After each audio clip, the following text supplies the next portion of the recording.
เขาบ่มักวัยรุ่นมันบ่มีเงินบ่มีคนเลี้ยงบ่มีอันเลี้ยงแม่นบ่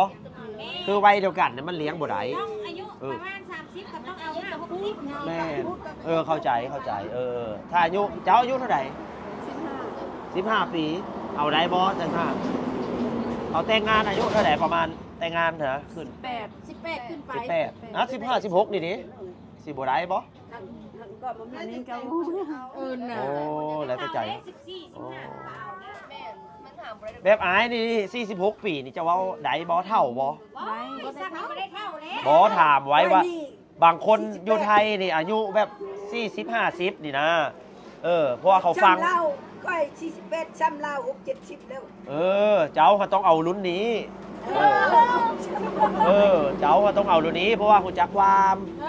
เจ้าเอาไปแต่งอยู่แต่งกินไปเฮ็ดเวียกแล้วเขาบอกเอารุ่นนี้หันกำเบิ่งแกจักแล้วเอาจะมานั่งนี่นู้นดิอายได้ดิแล้วว้าวก็ดี